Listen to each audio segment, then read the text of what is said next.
Peace, peace, everybody. Thank you for joining. My name is Abran Maldonado, Associate Director for the New York City Media Lab.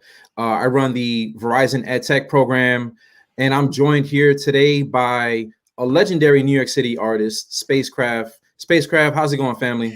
Blessings, y'all. Everything is good. Hopefully the mic sounds right. Check one. Yes. They'll let us know if everything is good, but so far so good. So I really wanted to just sit down today. I've known of your work in New York City for many years. I think going back 10 years now. You're a legendary, not only artist in New York City, muralist and teaching artist. So you definitely find ways to work education into your work. Peace is real. Hey guys. Man, I was on West Coast time when I set this Good. meeting. Blessings, and it was in my calendar. Hey, how you guys doing? We live, man. Get you driving? And we'll keep it moving. All right. Absolutely. All right. Space. So Excellent. I want to start by you sharing your journey, and letting us know, your work as an artist and how you got to this point. Right.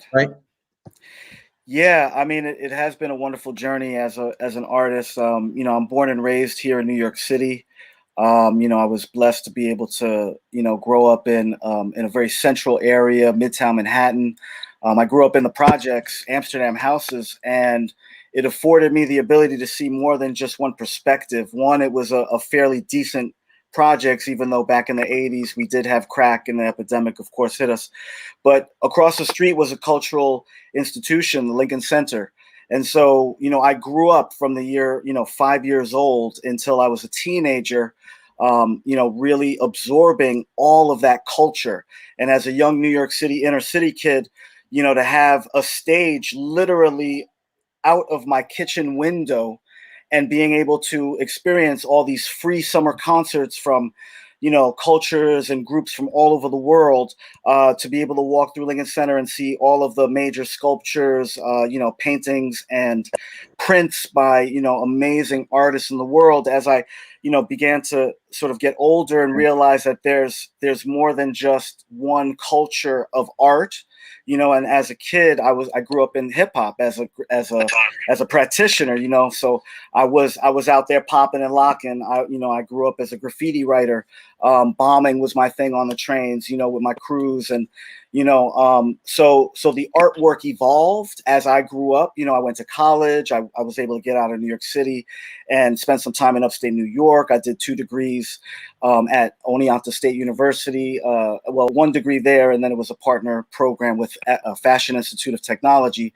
So, I got a couple degrees in art and design.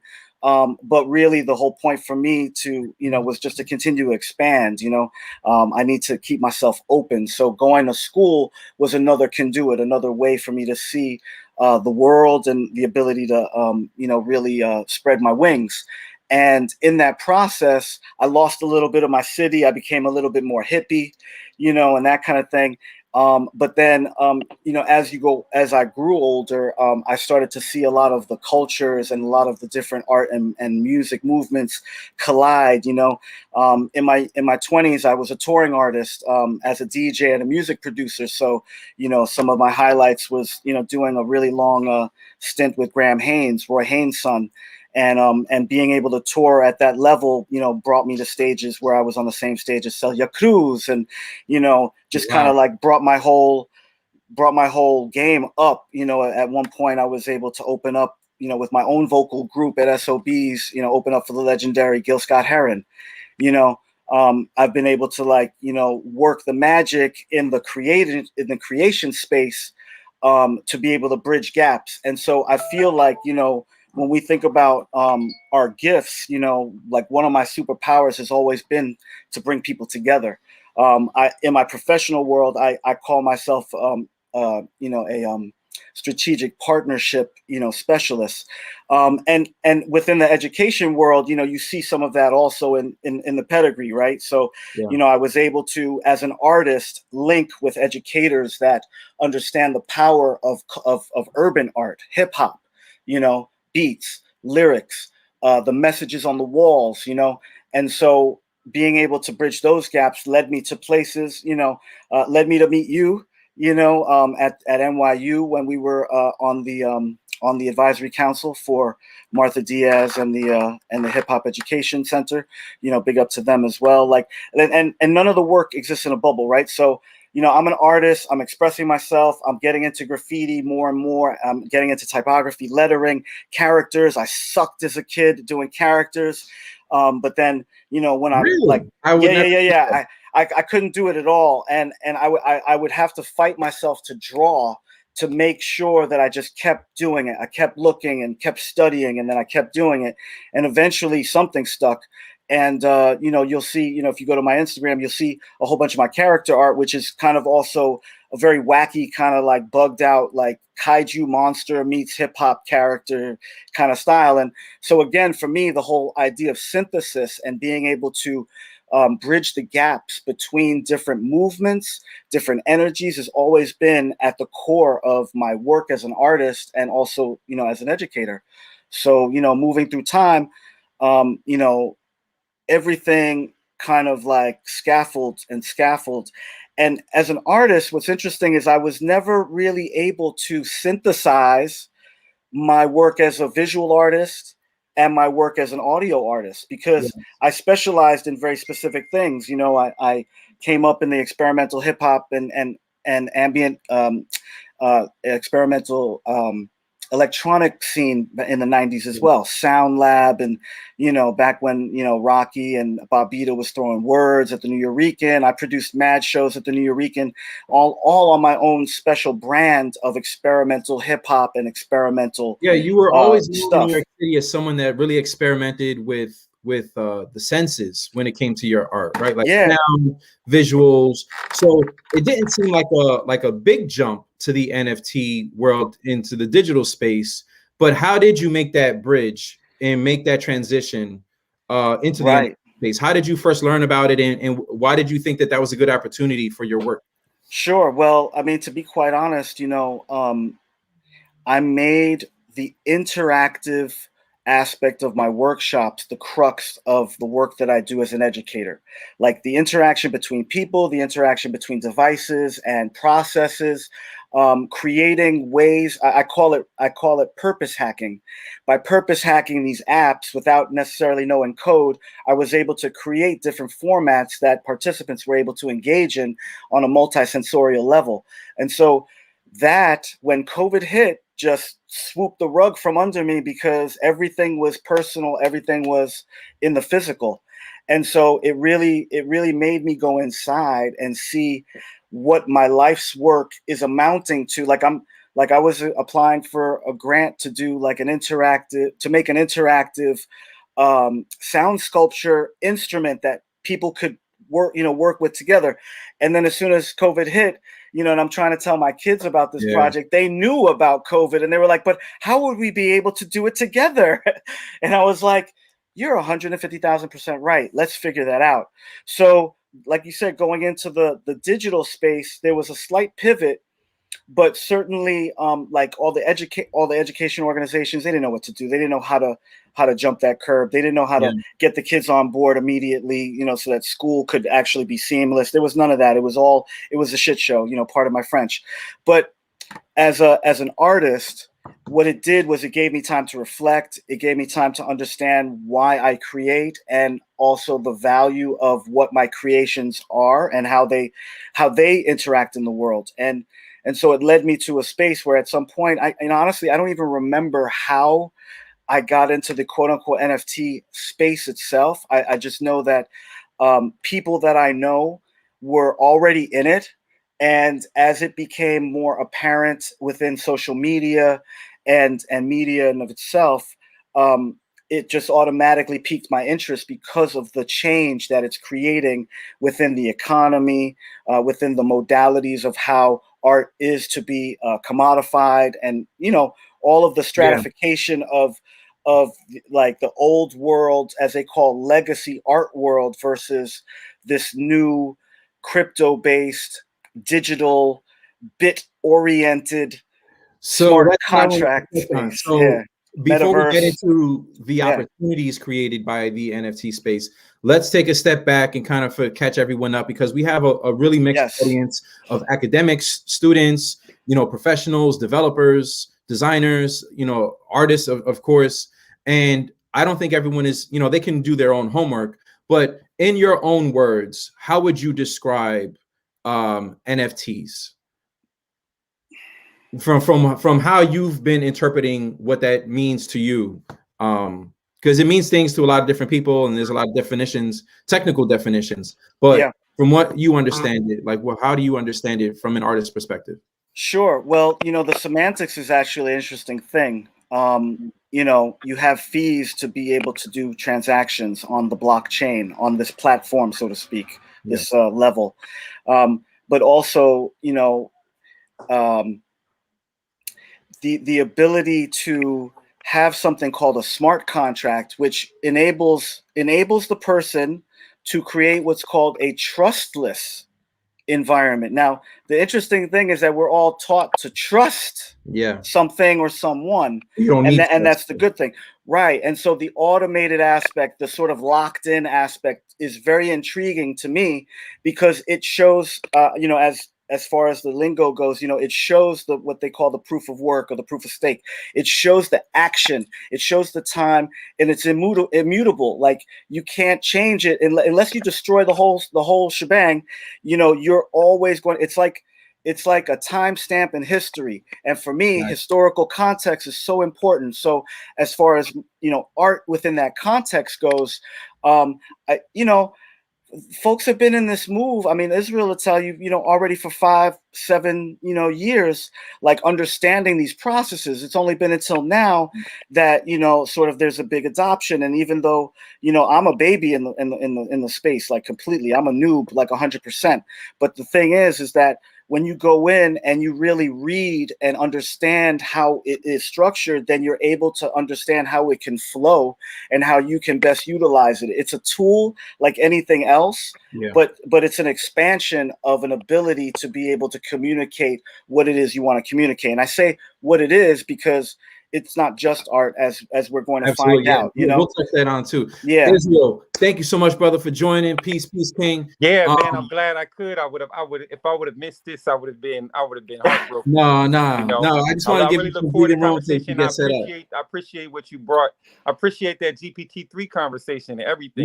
We'll touch on that too. So I want to go back. I know you've been in the game a long time, way before this NFT stuff started to happen, and I wanted you to really talk about your journey as an artist, and then how you arrived at the NFT space, and then we can dive into the NFT stuff.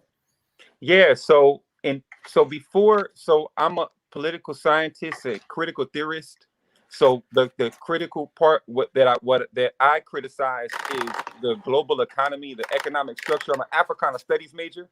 So the world's economy, mercantilism, displaced feudalism through slavery, right? That's where the world we live in right now is a world built on mercantilism that through slavery able to breed. But that's why Wall Street is the slave market. Wall Street was a walled street. They kept slaves in. The first stock was livestock, human stock. Break it down, bro. So I was taking apart the economy. I understood the Federal Reserve. I understood a lot of things that people really don't understand about their lives and the way in which our lives fund the economy. And so I was searching for alternate currencies and alternate ways to exchange human value, because human value was the true value that exists upon the earth. So in that exchange, we had little things where we were exchanging time, and this was on Reddit. So there were like Reddit communities where we could get together and we could exchange time and we could build things. That's what anarchism is. People talk about anarchism like it's this chaotic thing, or it's about it's not smashing windows. It's not decentralized. It's building things in small groups together as we would. Autonomous. Just building. Hey, look, if you like this certain thing, if you want to build a carnival, go build a carnival, and just don't allow. And if you don't hurt anybody else in the building of that carnival, what should stop you in that process? That's what anarchism is. The ability for small groups to organize as they will. And so we were organizing these things. And then the idea of Bitcoin got introduced in 2008 We already had the economic crisis of 2007. The first part of the Bitcoin white paper, the first page, goes directly into that crisis. The first sentence said, a peer-to-peer digital currency not issued by central authority, something like that. Yes. Loosely Outside of paraphrased. fiat. And so the first thing, and so I'm sold on the first sentence. This is perfect. This, Yeah, I don't know what else the thing does. Oh yeah. I don't know what else they're trying to do, but they see what I see, that the ability of a centralized authority to print value, to representations of human value, which is only an intermediary of exchange. In that exchange, that's a path to destruction for humanity. There needed to be something better, and so I'm all in, but I sound like a lunatic. I'm telling everybody else this, and nobody else is getting it, sees it the way that I see it. Yeah. And so I spent years like that, and I spent years unable to. For the first couple of years until Coinbase, there was no easy way to cash out Bitcoin. True. There was no easy way to interact with Bitcoin. So I just saw Bitcoin as this plaything that I could buy toys with, buy gift cards every once in a while. I took my daughter on several $20,000 movie trips now. As I look at the price of Bitcoin, and bought $50,000 doll houses and gift cards and things like that. So, but really, that's what I saw it as. I saw it as a medium of exchange. I tried to promote that medium of exchange in disadvantaged communities first and foremost. That's my background and where I come from. And I pounded the pavement. I attempted to sway my family and get them to understand that they have a choice now about what they want, how they want to bank on their future. It was always hard fought because everyone else has to. So if you don't have the foundational knowledge to immediately understand a thing, then you have to now gain all of that foundation. You're trying to understand something that you do not have the foundational knowledge to understand. It's like a person trying to read Chinese without knowing the characters. Now, and if you don't have anyone to explain those characters to you in a sufficient way, now you really have to decode this. And a lot of people, they were attempting to decode things. Me, I'm an Axum's razor person. I'm looking at it like it's simple. Life is dead simple. The problems that we're looking at, they're not complex. And I'll get all the complex parts later on. So now fast forward, getting into NFTs. So I go past all those years, hit 2016. People are getting more interested because the price is shooting up. We're about to touch and test $1,000. And then in 2017, we go from $1,000 to $20,000. Yep. Everybody starts saying that I'm right. I'm a genius. I feel like I'm validated, vindicated. And the moment that people start buying in, which is around November to December, then we hit winter and everything crashes. And then I had to increase my technical capacity in that span and begin to really understand the technology, because the people that didn't understand the technology, that just marketed their way into this, crashed us, got us regulated. They got all this nonsense started up, these business people. And if the best marketers are going to be able to continue to rule things, then we're going to continue to have things that are predatory and things that don't have synergistic value. Fast forwarding from there, in for brevity, in 2018, I was at Ethereal conference, and there's Mike Novogratz is there, Deepak Chopra, and I get a chance to speak with both of them. And art is a central part of that conference, and I've been an artist, and I've been an artist my entire life. Throughout my classes, and I've drawn and I've doodled while listening to people. I used to sell art as a kid, drawing kids Ninja Turtles and different things like that. Since my entire life, I got into portraiture and did portraits and sold portraits. So and since Trayvon Martin, I've been drawing different people that have been killed in extrajudicial violence, and so then. Fast forward from that point where I decided to be an artist, I made an Instagram. I said, okay, this art thing is somewhere off of my future. And when George Floyd died, I did a Derek Chauvin NFT that that didn't sell or anything, but that was my first NFT. Then I had a series of art that I shared, but I never shared it in NFT world because I saw like the style of art, so I never shared my style of art in there.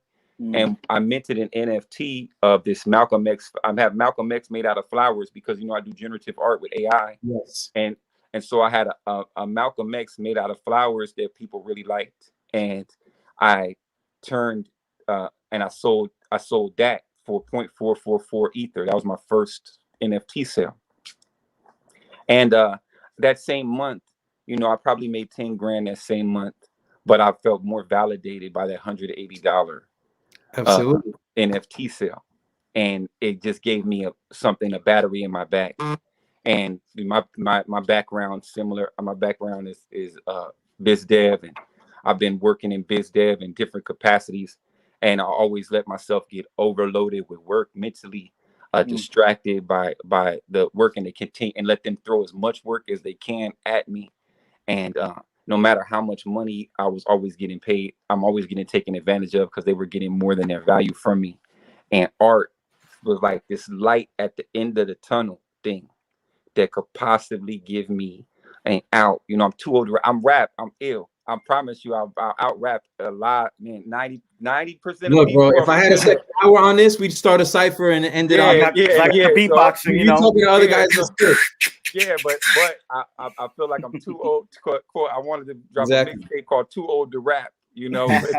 Like bars is timeless, man. The save us timeless, brother. So what I wanted to find, both of your journeys are truly inspiring and truly amazing for the artists that are watching this right now.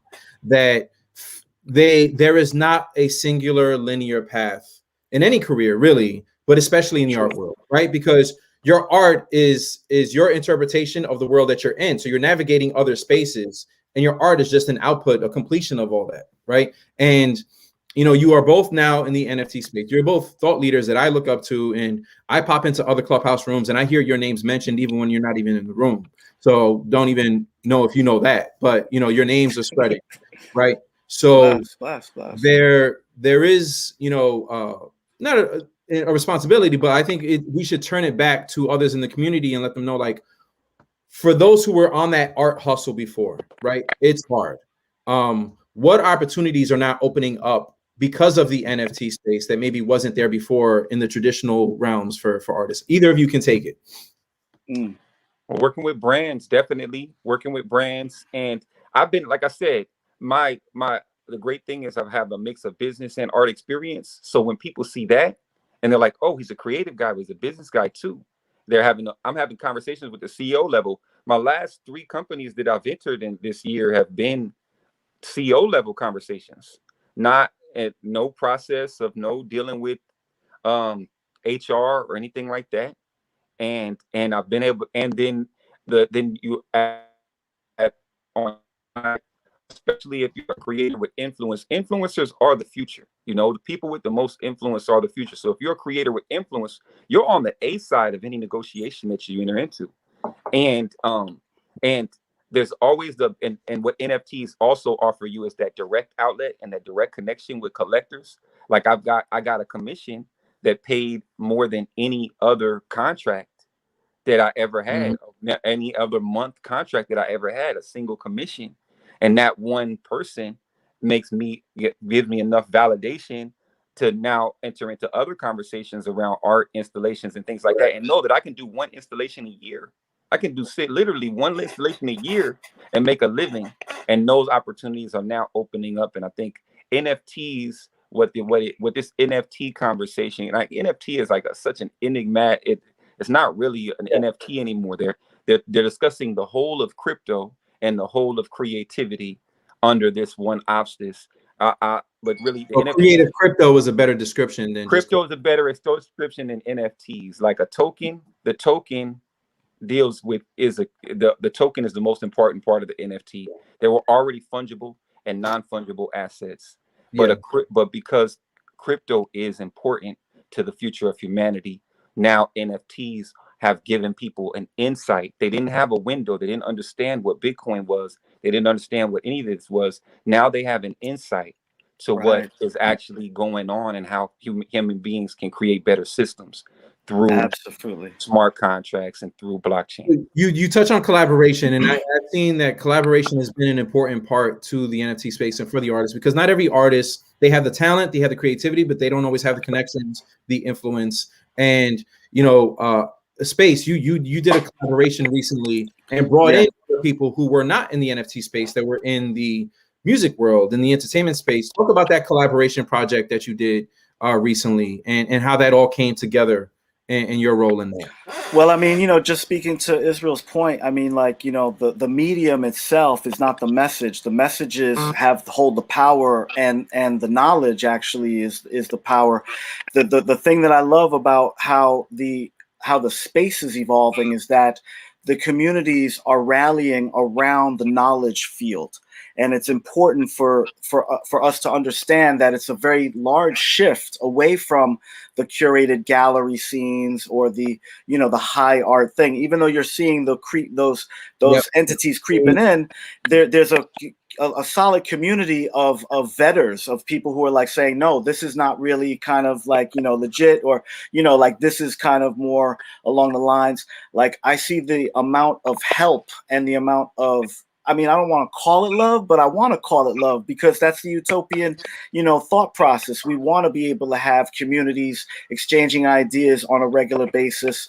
And now that the technology in the mainstream has slightly caught up, there are easy ways to be able to translate the information. Like, they called you crazy back then about learning about crypto as a pardon me, y'all. Pardon me, as a as a viable new commerce or a new economic platform. Well, my son plays Roblox. He the toys he gets has download codes for skins that he owns, so he already gets digital assets. He already understands the value of a digital property, or or the idea that there is another place to exist, aka metaverses, aka virtual reality, AR, etc. So the youth are already on this technological level where they're already scaffolding what they're getting in through media. It's our responsibility to be able to shift those views so that they understand the potential, like Israel's saying, so that they understand the way that they can become those next level players in the space, understanding that the ideas and the knowledge mixed in with the talent and the community involvement equal success, and success not necessarily just monetarily, but certainly success socially. I mean, honestly, like, before coming into the crypto space, I wasn't collaborating with too many people. Like, I had one or two projects that I thought were, great music wise or, visual art wise. But then, as you were saying, collaboration starts to become, a bigger presence in an artist's life, because we can see the value a little bit differently now. We've had like major collaborations throughout art, certainly, but this makes it a little bit like everything is just kind of clicking into place, like new technology, new ways of communicating. Ideas are able to meld and blend a little bit easier. I was invited to the DJ Premier collection, which was a project that was curated and created by the Animus Collective. So it was, a collaboration with JN Silva. Yeah. Shout out to JN, of course, and all the rest of the team. Blank, Rio, Tomal, Temi Coker, like all stars, really. I mean, and also legends in the space. So for me to be able to come in, I was able to handle all the graffiti as a New York, a traditional New York graffiti artist. I came in and lent that end of the picture to the space. And certainly, of course, we would all agree that Premiere without graffiti would be kind of, different, right? But the idea that, I was invited to a space where a lot of these other artists already had nominal success within their fields and in their mediums, in the NFT space. So for me, you know, coming in, it was a really nice merger, and to see myself in the collaborative space working as a working artist, because let's remember, for the last 20 years, my work has been in the hip hop education field, in the technology, mobile media creation field, right? So I've been creating programs as opposed to creating pieces. And a lot of my artistic slants have also come from that space. So collaboration is at the core of my work as an educator. And often I'm creating music with 10, 15, sometimes 50 kids at a time. You know, projects that I've done, you know, in the past have been like, let's get Lupe Fiasco to help write the lyrics. I'm writing the beats. I organized 13 artists around the world on Skype to be remixing live while we're doing this, you know, when we had the cypher after with Lupe. Like those types of innovations in technology before we were able to get to this place of a piece of art, a piece of digital art per se has a value, or there's a value system attached to now the collectible idea. You know, that's for me the natural progression into the space. And so, like, I feel like, you know, the work that we did outside of the crypto world has a place in the crypto world in that respect, you know.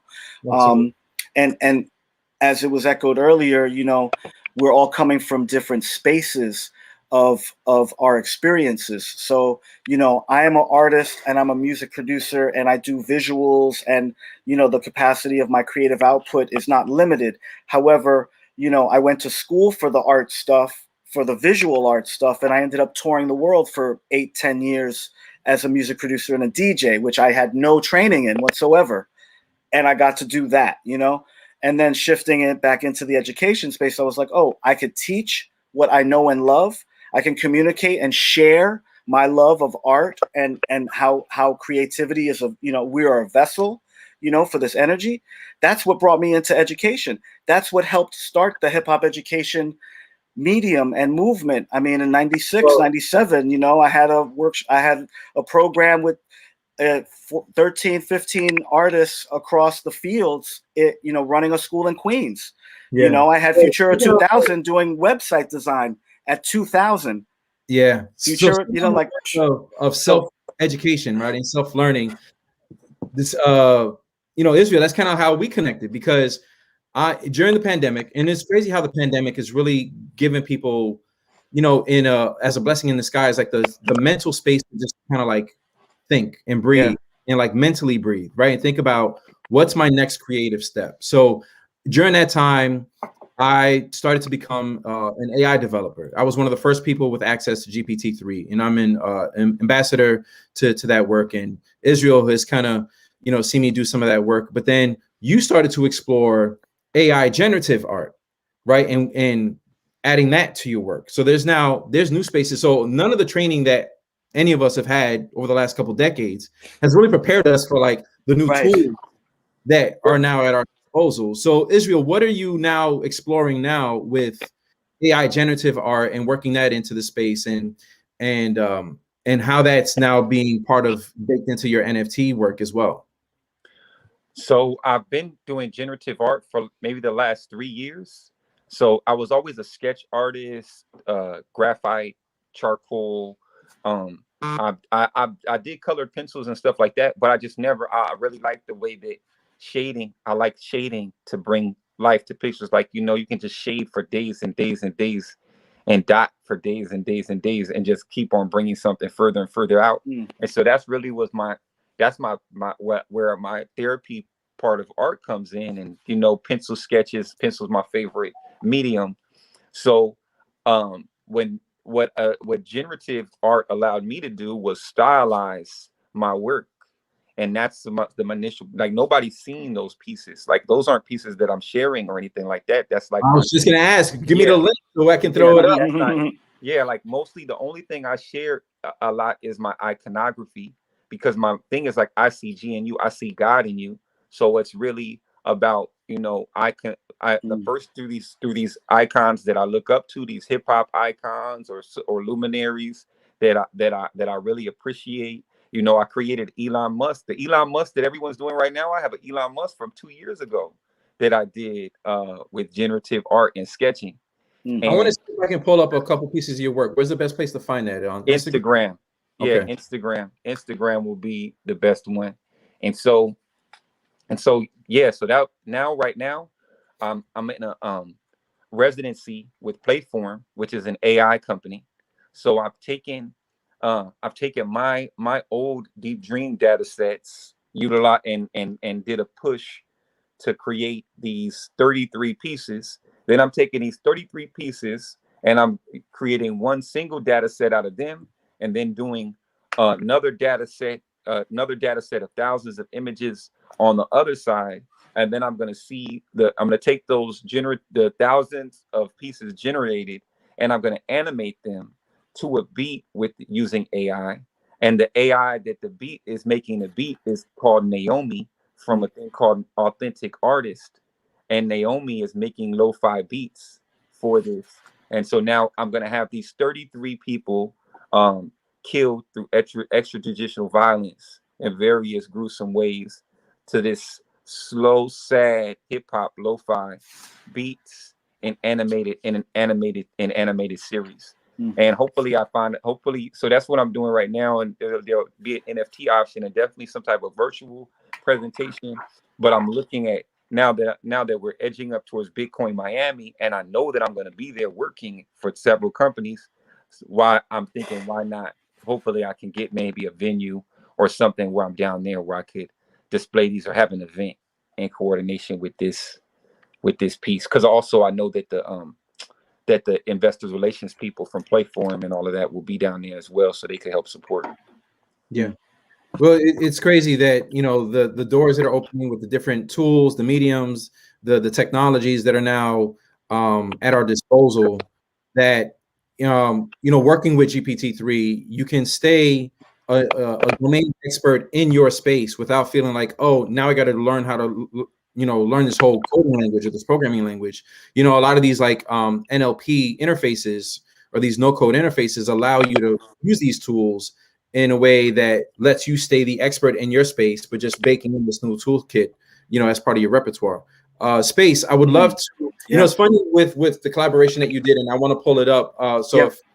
If the team behind the scenes can pull up the SpazeCraft piece that they worked on, you know, a long time in hip hop, it was separation, right? All right, craft artists go over there, DJs go there, MCs go there, but you brought them all together on this project. Yeah. It was just, I mean, you know, I mean, I really have to say that the team chemistry was just really off the hook. The Brooklyn piece that you see right there in the middle that's hanging off of the radio as it spins, that was an original graffiti jewelry piece that I had made a collection for Dr. J's back in the days. And it was originally solid silver. And I took a photo of the silver, you know, piece, gave it to, you know, the team. They turned it into an Illustrator file and then extruded it, you know, did all the animations, and the graffiti on the background is also, you know, individual pieces that I contributed and were placed into the environment. I mean, really, I can't speak more highly of the team and the different qualities of aesthetics and technical expertise that everyone came with, from 8-bit, you know, type of animated scenarios to fully rendered, you know, 3D modeling. You know, it was a really full on, right? Because now this is an environment, and I mean, I wasn't pulling the elements together, right? You know, someone else who had that technical skill. However, what I've learned also in the process is, one, making these connections is a really beautiful thing. You know, people are experts in their field and they're able to synthesize the information very easily. You know, and it's just a really beautiful thing when you have like a smooth moving organic kind of flow and machine, you know, if you will. I mean, and so knowing that, going into my next, you know, collaborative space, you know, going into my next, you know, pieces or art, you know, our art collabos, it's going to be very interesting because, you know, as you and Israel were saying, you know, learning about the new mediums and new tools, you don't necessarily have to be the expert in every aspect of. So there are like, where the collaboration comes in as well. Yeah, and then the interactive elements, you know. So I mean, I don't know if we're probably not going there yet in terms of upcoming stuff, but no. So I would say certainly before we get into, so we have a lot of questions and there's a lot of yes. folks from the live viewing. Why don't you speak on the upcoming piece, the drop that you're doing this month that has a very special cause attached to it, and then we'll go into some of the questions. Sure, absolutely. So as part of my journey, you know, the idea of my Genesis piece is going to be kind of special because on May 20th, it's the 12th anniversary of a donation of a kidney that I gave to my partner. So 12 years ago, rather, I think it was about 15 years ago, we had met, and you know, at the time she had kidney disease, and we were a match. You know, fast forward, 8 years ago, we had our awesome son, Ezekiel Jasper. So I'm blessed with a child by this, amazing woman and life warrior, and so through that journey, we've always had held our anniversaries very high. Obviously, donate life and organ donation is a very deep cause and deep mission as well. The whole crux of the piece, it's two pieces of a larger project, and the idea is it's about impermanence, but it's also about synthesis. And so the piece itself is called, the series is called Temporal Existence, Reality Ballistics. The two pieces that are going to be featured, one is called Memories of an Echo, and it deals directly with synthesis of cellular memory. Because when I donated the kidney, it went into another body. There's everything from anti-rejection drugs that had to be, synthesized. There's memories from my life, from my physical, that exist within this person. And so there's a whole different set of variables. But at the same time, there's a complex yet very simplistic idea of unity involved in that, because we are all connected. We are all, part of the same, quote unquote DNA and evolution of human existence. It's how we've chosen to, flow in history as determined our, outcomes, right, to that extent.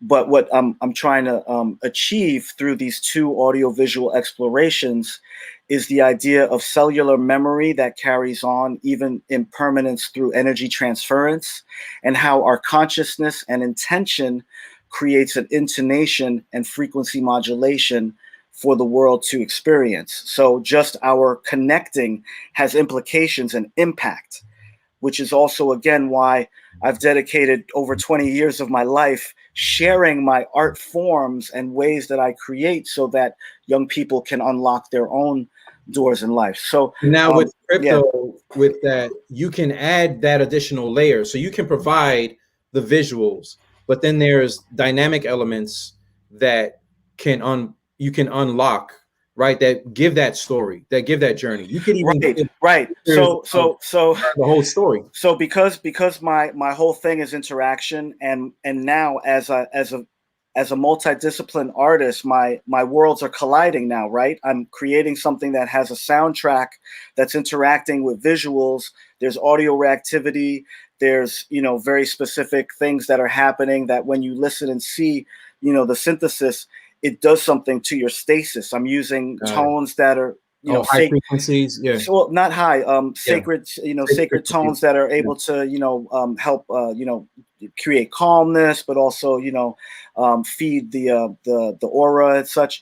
But the other thing is that because you're able to, like you said, attach these things, I actually want to, like, because they're one of a kind pieces, right? On Foundation, it's only one of one. I can't do additions, and it's an auction based thing. So I also want to include a half-hour live audio visual journey as part of the sale. So like I would literally schedule something such as this, but in a much more aesthetic capacity, and do a live performance for the owner as well as whoever they want to have, in the mix, kind of thing. Amazing. We have a lot of questions, and I want to get to these lightning round style. So you know, Yes, Israel's turn. Yeah, let's hit it. I've been Israel, blah, blah, let's blah. get the first one, and then we'll go down this line. So, here, curious to hear more about if you think NFTs are not ethical, how to justify using NFTs in the practice. Also, would this be a game changer for musicians and producers? I think we kind of touched on that part, but Israel, what are your thoughts on the ethics around it? I guess it's connected. Well, hear your thoughts on like Bitcoin versus Tezos, or what are the eco impacts? Word. Oh, hold on, you're muted, boss. First, I'd like to say hey to everybody in the panel. The comments, I didn't see all of these. I would have been maybe chatting or something in the comments. But yeah, shout out to everybody. But yeah. Oh damn, I didn't even see that either. So lots of this conversation is something that happens every time the price of Bitcoin goes up. Every time this economy becomes more valuable, just like the conversation around the criminality of Bitcoin, like cash doesn't have criminal activity going on around it, or like like banking doesn't have any. There's no criminal stuff going on with the current banking system as it is. So all these discussions are computing centers. How much? If people are very concerned, we have to stop Googling. We have to stop Facebooking. All of our text, every single thing. If you're sitting around here vaping, all of this is energy, especially the vaping, because those batteries go dead. Now you're delivering waste. We have plastics to deal with. Our fishing industry, the fishing industries do about 70% of the plastics in the ocean right now. Our cancer rates are going up in our children because of plastics. Our milk is poisoned. Our ground is poisoned. There's a whole bunch of ecological stuff. And if we want to ask ethical questions, we can ask ethical questions about the broadness of the earth, because that's what I deal with every day. I'm part of the Native American church. I pray to the great Wakan. I pray to everything. God is everything. Nothing exists outside of everything. I acknowledge everything in nature, and I respect it more than possibly most people walking this earth. Now, as far as the ecological ramifications currently of Bitcoin, is not compared to the ecological ramifications of eating meat, of driving, of flying, of any of these other things, but that you consider necessities. Now, why is this so? Why is money that takes up energy to create money so important? That's the question that everyone needs to ask themselves. Why is it so important that it's hard to make money? So when you look at monies, there's two types of money. There's a hard money and there's a soft currency. In the history of the world, there has never been a successful soft currency across time. It does not work. It continues to delude. In Rome, they continually soften their currency to build greater and greater projects, and eventually made it so that other countries did not want to accept their currency anymore, and the great Roman Empire fell. And that is the way the history works. When you have a hard currency, when you have gold, if you have a gold currency or you have a copper currency, it's easy to get copper. So more and more, so it can be devalued easily. The value fluctuates. When you have something that's hard to get, like gold, the value stands over time. 1,000 years ago, you could buy a toga with gold or whatever. And thousands of years ago, buy a toga with gold. Today, you can buy a nice suit for an ounce of gold. For an ounce of gold, you could buy generally the same amount of wheat 1,000 years ago that you can pay today. Then now we have these other hard and limited currencies. The energy consumption of these things is just part of making it hard to make and create these things. Mm-hmm. And we're moving towards systems with Ethereum specifically, where 2.0, since the beginning of Ethereum, right, the point has been to move to an energy, cost-efficient system with a proof of stake. And some others that were able to use the mistakes of Ethereum, or not use the mistakes, but able to take Ethereum's lessons and go and create their own proof of stake systems, like Cardano and others, used that theory created through Ethereum organization to create what they've created. Meanwhile, Ethereum has continued to be the financial layer within our crypto economy, and it manages all these crypto transactions. That the expense that we're paying is because of the load on the network. Now, when we move to proof of stake, when EIP 1559 goes through, we're going to consolidate the network. Once we start consolidating the network into these stake nodes, then we'll be able to decrease the node size. We'll be able to shard the network. And once we can shard the network, we can decrease the node size, which allows for each person's laptop and eventually each person's phone, as I wrote about 10 years ago, to be the node inside. The moment I saw the iPhone and I saw it had a radio in it, there's ability now for each person's phone to be a node in a decentralized system. Currently, we can create decentralized communication systems. We can create decentralized monetary systems. We can create decentralized internet utilizing the radio in our phones.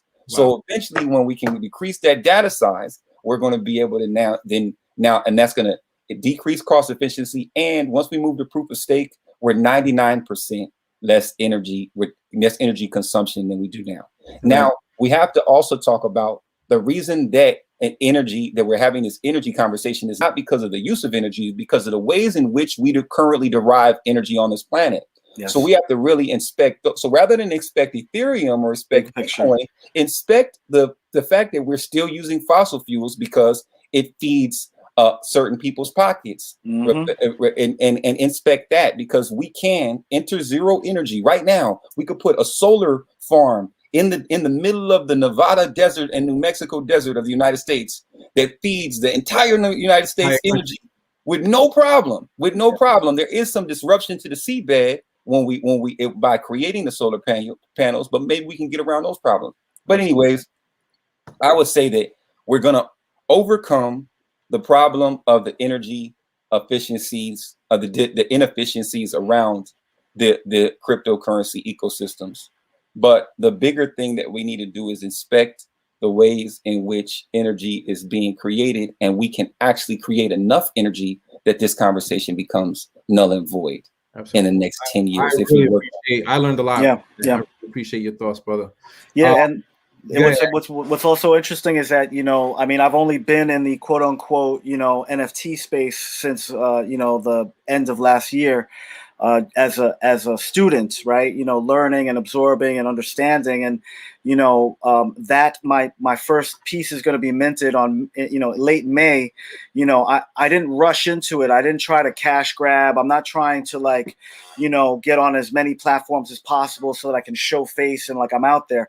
The whole thing is as I'm learning more about the platform and the shift in the energy consumptions versus the different, I mean, Israel, I bless you, man. You have that knowledge. I didn't understand some of the things you were just saying, but I know that they're good places to be going.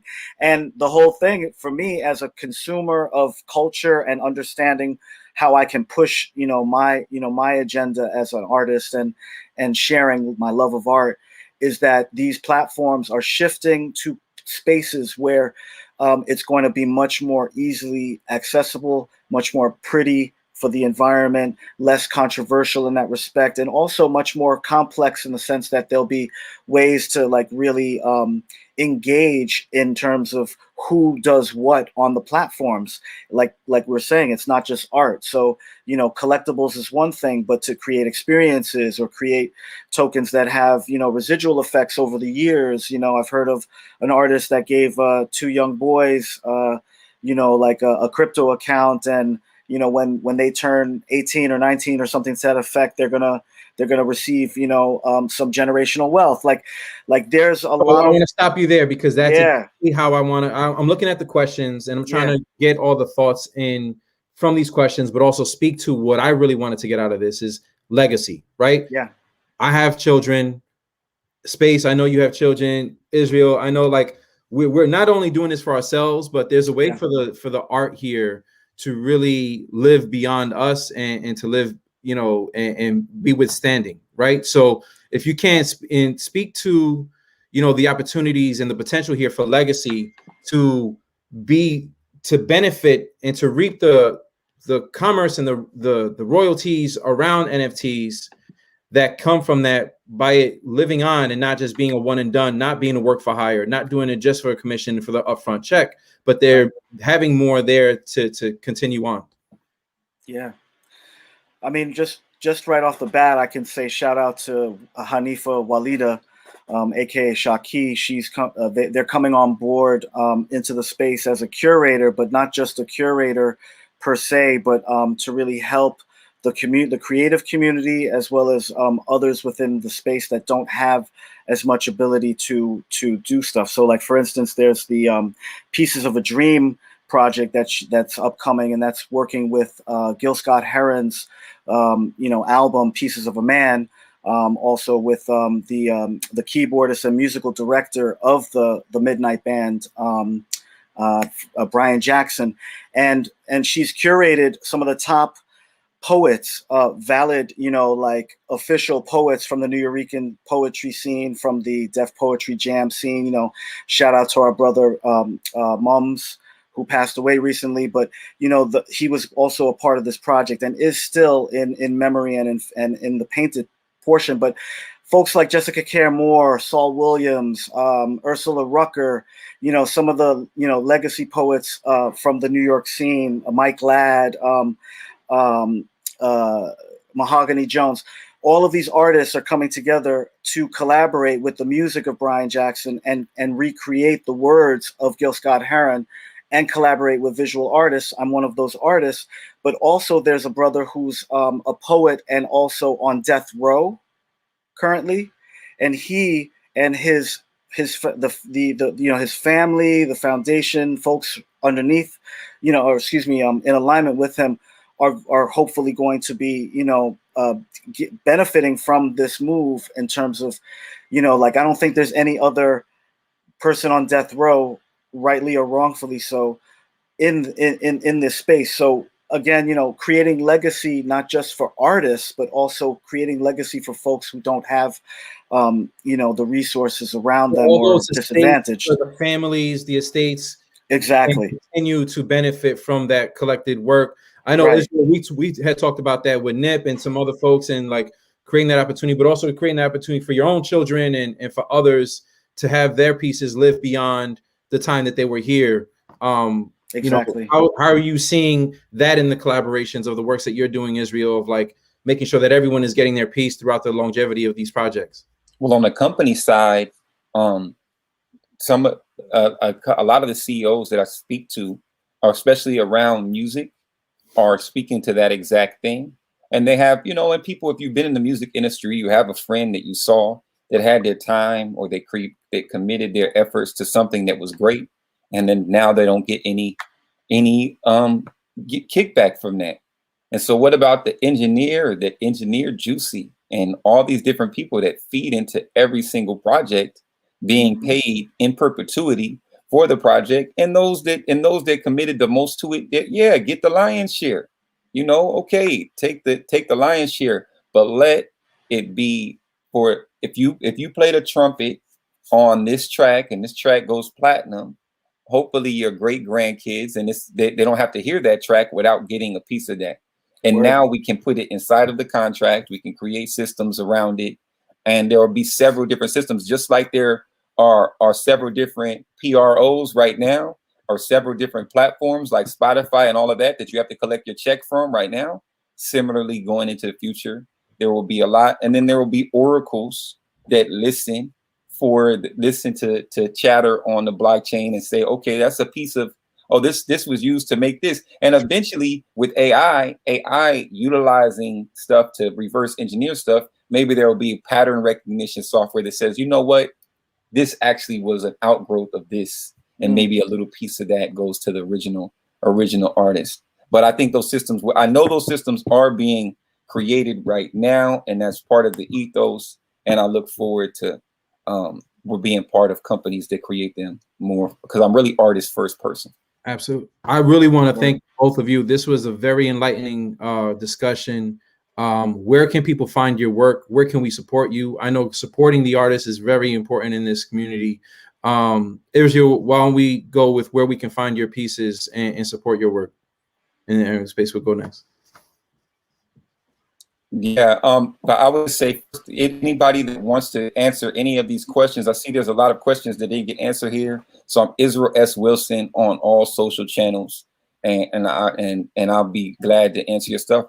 Right now, I'm working with brands on the actual office side, on the executive side. So I haven't really focused on my art this year. I just wanted to do something really awesome when I did do something, I wanted to be my Genesis piece. Like there was no NFT market. This whole conversation and everything arose out of conversations that happened on Clubhouse that I was involved in, Lady Phoenix was involved in, and I watched this happen. And now, and a lot of the people that are seeing success, they were already prepared, like perfect example is Jay and Silva and all these guys. They were already creating content for media, for companies. They were already contracting. A lot of these people, they were already doing. They had success as artists and as individuals. They were professional artists doing what they did. Now they've taken that professionalism and brought it here. I'm a professional cat. I'm a growth hacker. I make money for other people. That's what I do as a profession. So that's what I had to focus on still right now, is making sure that companies get the most out of this. But as an artist, I still see that a way to express myself, that light at the end of the tunnel. I got a lot of therapy off of myself with this project now, something that I wanted to do. Art for the unarmed. If you still look back, maybe 5 years ago, I did a GoFundMe. I wanted to draw every single person killed by police. I still have that, but it would take me the rest of my life to do it unless I get help, and unless it's a bigger project than I'm possibly. So that's what I want to. This right now is going to be that. It's going to help me fund and continually to bring to life. All of the money from this project will go to solving the problem of extrajudicial violence, first and foremost, by allowing people to police their communities and and asking politely if people go and police the communities where their kids go to school and where they care about people. Go there, and I think that'll be the best for you guys. And so that's where my work is going. IsraelSWilson.com will be my eventual personal site that will showcase my work. And right now, you'll be able to go through there for my beacon, but I'm going to redirect it to my YAT, and you'll be able to reach out and contact me if need be. IsraelSWilson.com. Peace, King. Thank you. I appreciate you. SpazeCraft, where can we find this job? Right. So all the socials are pretty much the same, at SpazeCraft, SpazeCraft. That's on Instagram, on Twitter. That's also on my Clubhouse as well. My Genesis piece, again, dropping, next Thursday, a week away from today, on Foundation. That's also foundation.app/SpazeCraft.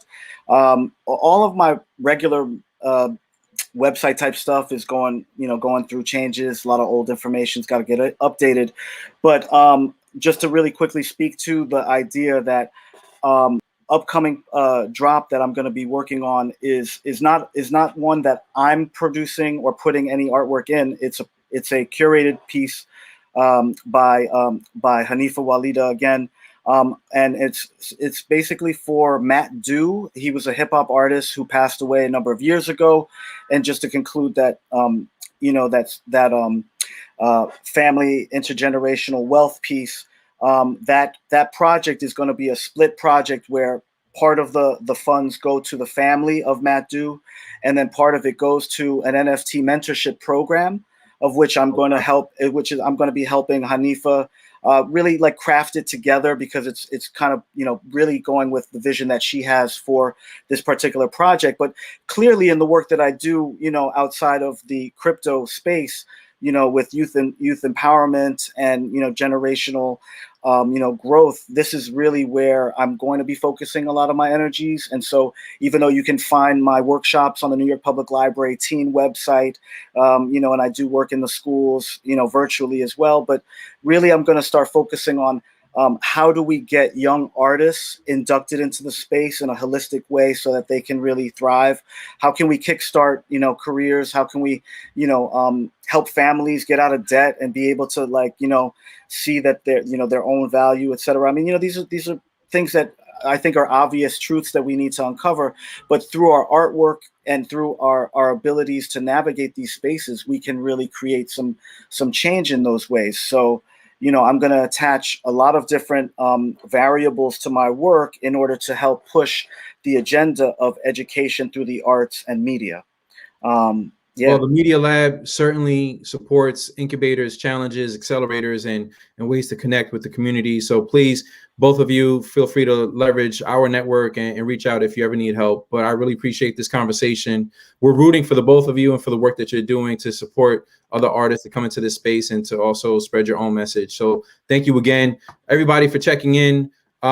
This is going live on YouTube. Yes, so continue the conversation there. Jump in, you know, Space and Israel, they might jump in there and answer your questions there as well. So thank you everybody for tuning in, and I'll catch you next time. Peace out. Yeah, I'd like to answer your question. Yes, for real. The NFTs can fund the future of artists. If you guys didn't see that, see in the end of the comments that that was answered. Yes, NFTs can fund the future of artists in a variety of ways. That was the hang. That was the teaser. I mean, all